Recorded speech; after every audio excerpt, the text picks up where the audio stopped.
Welcome to The Final Curtain Never Closes, presented by the National Museum of Funeral History. I'm your host, Genevieve Keeney Vasquez, President and CEO of the museum. If you find value in these conversations, I invite you to support the show by sharing this episode, subscribing on Apple and YouTube. Now let us begin.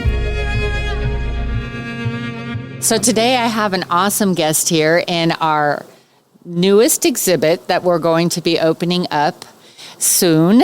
And we're currently in our United We Stand, United We Signed exhibit.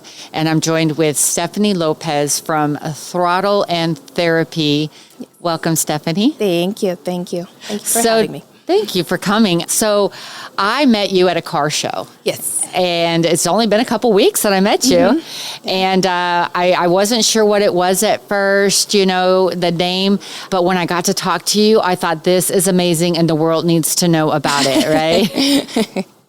So tell me a little bit more about Throttle and Therapy and how long you guys have been around. So Throttle and Therapy actually started last June. So we just hit our first year. We honestly didn't know the community was going to grow so much around us. It started as a place of grief and love. I ride motorcycles. My husband rides motorcycles. He has a Corvette, and we're all about like the cars and motorcycles. And when my mom passed away, my motorcycle was my therapy. And we're both in the mental health field. And then I was talking to him one day, and I realized people don't like talking about their mental health. Very true. Yes, especially in our community, the car community, the bike community. Well, because you got to be tough. You got to show that tough image, right? That I got my stuff together. Yeah, and honestly, the majority are male, right? Mm-hmm. Male riders, male car drivers, and males usually don't like to open up about their mental health. So we were like, you know what? Let's just start this to have a safe space for community to talk about how they feel, because it is okay to not be okay. Everybody has something they're going through all the time. Yes. And, you might put the tough face that nothing is going on in my life, but everybody's going through something. So Throttle and Therapy started from that, from like grief from my mom, and just wanting to bring something out to the community where they found a safe space and a community where they can talk to about their mental health or how they're feeling, or just somebody, like we have friends that they just call us and they're like, I'm not feeling good. Or we have group chats where they're like, today is just terrible. And we just start talking about it. And, they end up learning that everybody else is going through something too. They're learning that they're not alone. Yeah. They're learning that there are people out there that are willing to listen. Yeah.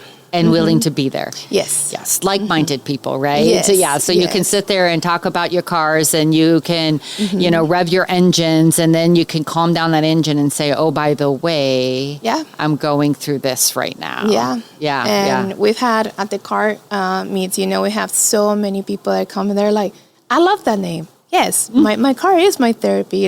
Sometimes people call it wind therapy. And it's nice because sometimes we just go and meet people like you, and they just start telling us their stories about how their cars are their therapy, how they started riding, how they got into the car community.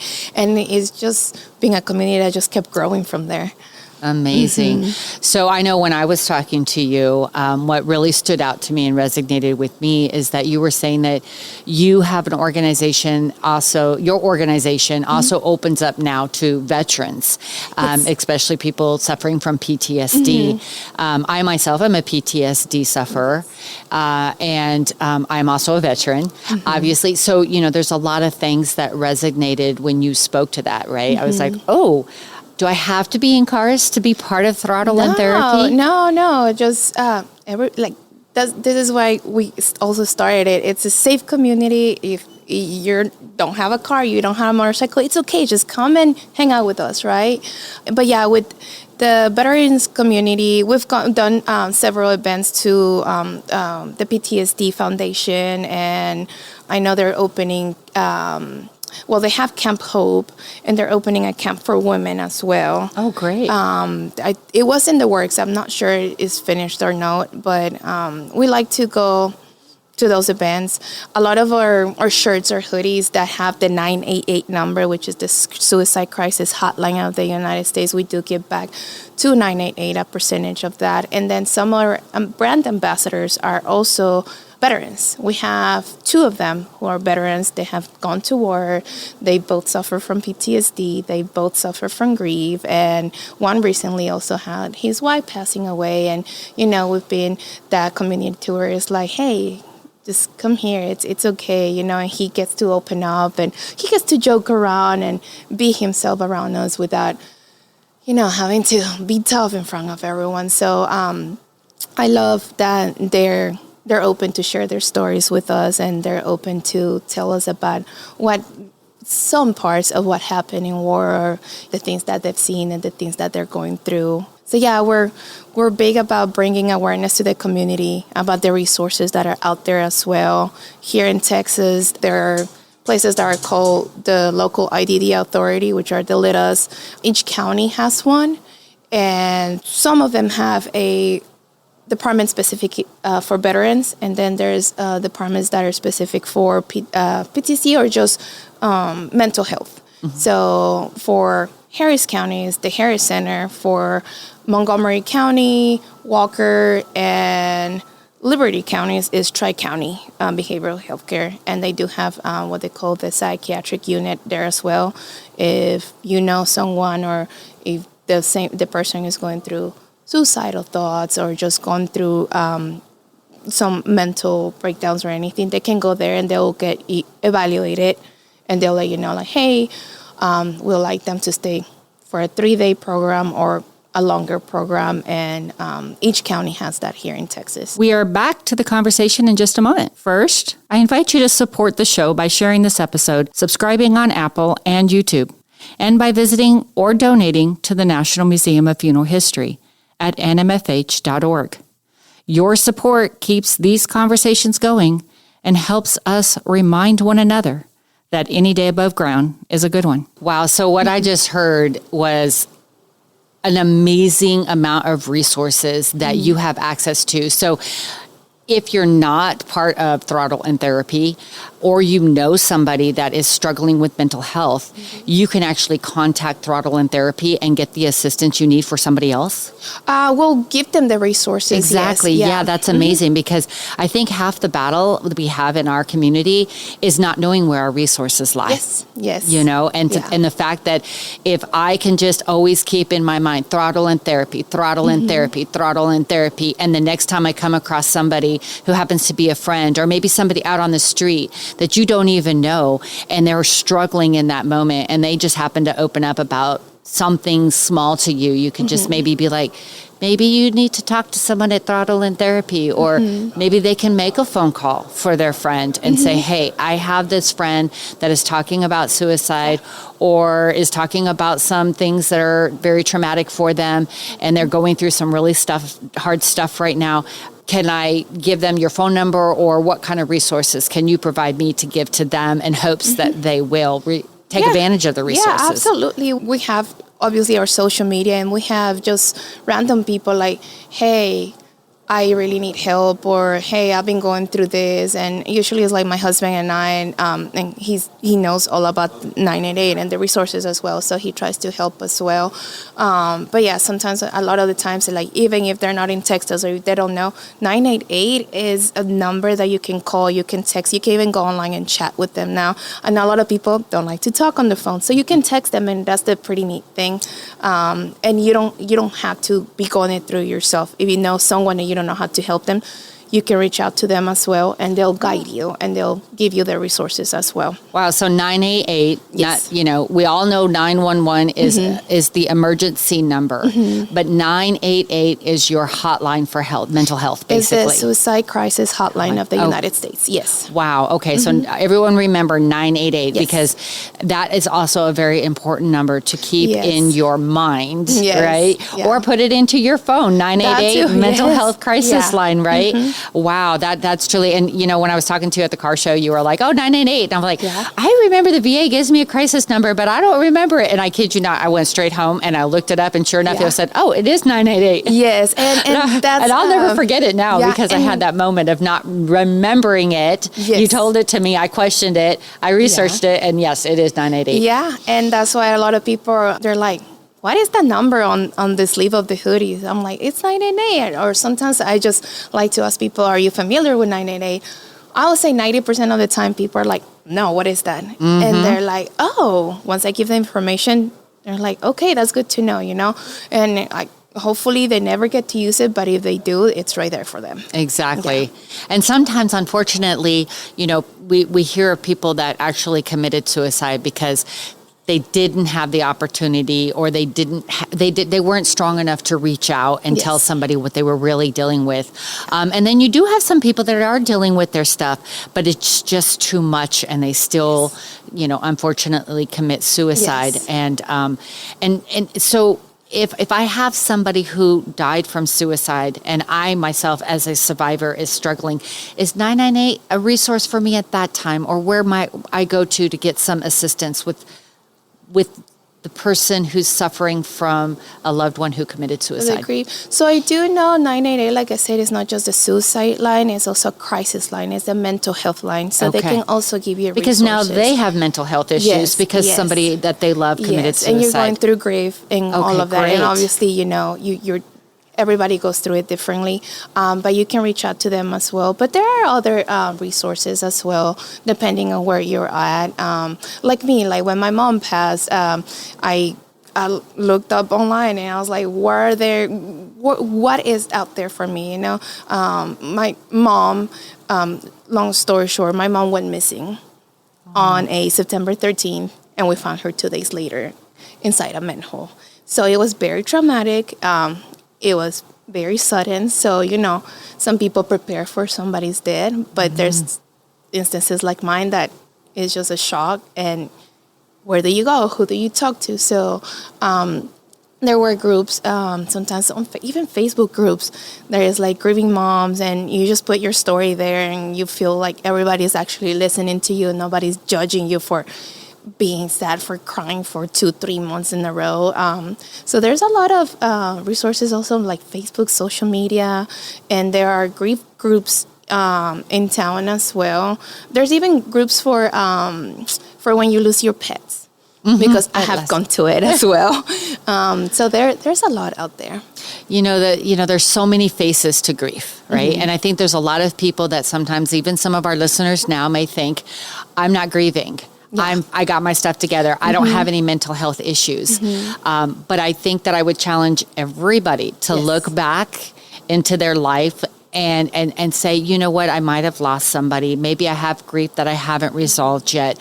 And I think that somewhere in our lifetime, all we want to do is have our feelings and emotions validated, right? Validated that we're feeling this and it's okay. Validated that I've gone through this and I'm not imagining it. Validated that I'm still feeling this way and I still can. Yes. And so it sounds like that Throttle and Therapy is that safe space that people can get that validation they need, no matter what stage of grief they're in, no matter how old that time has passed or how long that time has passed since you've had a loss. Even a divorce is grief. Yes. So people going through a natural disaster and losing their home and all their goods, that's grief. The nation at war, that's grief. Yeah. So anything that upsets your normal day-to-day routine can create grief. Yes. And knowing that it doesn't have to be PTSD. It doesn't have to be the loss of a family member or a child or a pet. There's so many faces to grief. And so you're telling me Throttle and Therapy handles all of it.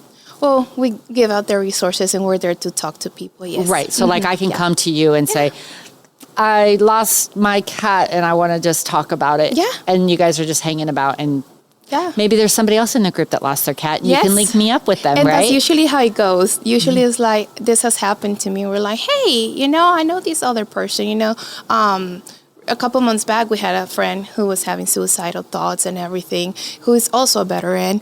And talked to one of my ambassadors. I'm like, hey, will you be willing to talk to them? And he said, yes, I'm all open for it, So it's always a connection. You're not alone on whatever it is going. Somebody somewhere has gone through very similar things as well. Yeah. So you and I also were talking the other day, and you were telling me that you guys want to open a cafe as kind of like a safe space. We're talking about a safe space online. We're talking about a safe space over the phone. But you're actually wanting to create this space for people to actually come and have the opportunity to just sit and just be in this space together, but it's more of an uplifting space that you want to create, kind of like a place to have a cup of coffee or have some drinks, not alcoholic, right? In the future, we will be doing beer and wine. But, great. Yes, so we are actually in the works for it, and we're all about community. Once again, community has built us, so we want to give back to the community. So it will be a place where we have events like trivia night and book nights and something for everyone, right? And we're welcoming running clubs and and it's going to be motorcycle car themed as well. Of course. So welcoming to that community. Because that's what created Throttle and Therapy. Yes. So you got to give that homage or that tribute to what the root of it, right? Yes, it's the cars, it's the motorcycles, but it's so much more. Yes, and that's why we're also we're calling it the Memorial Room, where we'll be, obviously the first one there will be my mom. If it wasn't because of her, we wouldn't be here. But we will be honoring our fallen riders and fallen veterans as well. There will be a link to where people can go and send us information about the person, and we'll put their name up there on the memorial wall. So it's something that for the community, and we want that to be a safe space as well for everyone. So you guys are a nonprofit? No. Yeah, so you're a for-profit organization. Yes. So, but are you looking for people to help with donations to help make this dream come true for the community? And that's the thing. We don't even ask, and people are like, here, take this. Here, I have this, And that has been one of the things that my husband told me one day. He's like, you need to start accepting your blessings. Exactly. Because I was like, they're giving us this, and I feel bad. And they're like, no, take it because it's for a good cause. It's for this. Sometimes we do like the giveaways for Throttle Therapy, and people are like, here, just buy whatever you need with this money. They want to support us without even having to ask. And that's something that's been really, really great to learn, that we are making an impact and people are willing to just help us like that as well. So if our listeners want to help support you, how can they get in contact with you, and what are some of the ways they can give support? Yeah, so if they want to help for Throttle Therapy, honestly, I would say go directly to 998 and donate there. They're there. They speak with a licensed psychologist or a counselor, and they work off the nations. But if you are wanting to help, just contact us. Sometimes we need help with just like setting up and putting down. Well, we also need help creating your space, right? Yes, your safe space, the building, and getting it together and getting it off the ground, right? Because that's still part of the dream of Throttle and Therapy, is having a place for the community. So you also need help in getting that established. So that is right. Do you have a website that they can go on? So we do have our social media. Our website is in the final touches, but our social media on Facebook, you can follow us at Cold Start Coffee or Throttle and Therapy. There's several Throttle and Therapies, but you will see the one with the motorcycle or the logo. And then on Instagram, we're at coldstartcoffee.tx. Cold Start Coffee at TX. That's TX. And TX. that is also for our TikTok. And then for Throttle and Therapy, same thing is Throttle _ therapy _ So the word and, or is it? Yes, A-N-D. Yes. So Throttle _ therapy. _ therapy. Yes. Okay. Throttle and _ therapy. Yes. And so, and of course, if you guys, are afraid of not having the right throttle in therapy, you can always reach the museum, because I really believe in what you're trying to accomplish for the community. I think it's an amazing concept. We have to be able to provide safe spaces. I see all the time, the most constant thing in life is change, right? And our environment here in the greater Houston area is always changing. Yes. All the time. Yeah. And there's places that we've come to love, and then it moves or it changes, and it gets replaced by something that I will never use, right? But here we're wanting to create something that will be used hopefully by many people, whether they're grieving or not. It's just a place to come together, kind of like Cheers, right? You know that bar Cheers? No. Oh, of course not. So there's a place called Cheers, right? Okay. It's a bar, and it used to be a TV show, and it's like here, it's like Everybody Knows Your Name. That's the theme song. Everyone knows your name. Yes. And it was just a place that everyone came together, and they really just talked about their life problems. And so with that being said, that's what's coming to my mind, is that you're creating an environment where people come in and everybody knows your name. Yeah. Everybody knows your story. Yeah. Everybody respects your story. Yes. Respects your journey. You get to know like-minded people. You get to hang out with people that relate to you. Yeah. And yeah, that's what I can envision it as being is a great space. And it's just, it's not a restaurant. It's not a bar. It's throttle and therapy. It's a place to come and sit back, get to know new people. Yeah. Yeah. I think that's amazing. We need more places like that in our city. Yeah. And I understand it's going to be up in the northern part of Houston, correct? Yes, that's where you're looking. Off Lued and TC Jester. Yes. Off Lued and TC Jester. We're hopefully open at the end of next month. Ooh. Well, we're just going to have to come and do a live podcast when you open up there. For sure. It's a full build out. So, permits and construction always has its setbacks and everything. But we're doing our final touches and then, sending for permits. And hopefully we'll be open by the next month, if not September. Just like I'm doing my final touches on this exhibit that we're standing in. Yes, I understand about really final touches. Yes. Thank you. But yeah, I am so happy that you're here. I think, I always say everything happens for a reason. Yes. And I haven't gone to that car show in like a long time, right? Yeah. And that day I went to that car show, I met you, and look what came out of it weeks later, and if I can be an advocate for throttle and therapy, count me in. I'm here for you. So, thank you for sure. Again, any of our listeners want to learn more about throttle and therapy, you can reach out to Stephanie Lopez, or you can reach out to the museum at contact@nmfh.org, and I will make sure that Stephanie gets your message. So, Stephanie, thank you so much for joining us. Thank you so much for having me.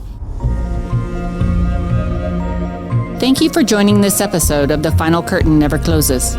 If you enjoyed this conversation, please spread the word by sharing it from your favorite podcast app.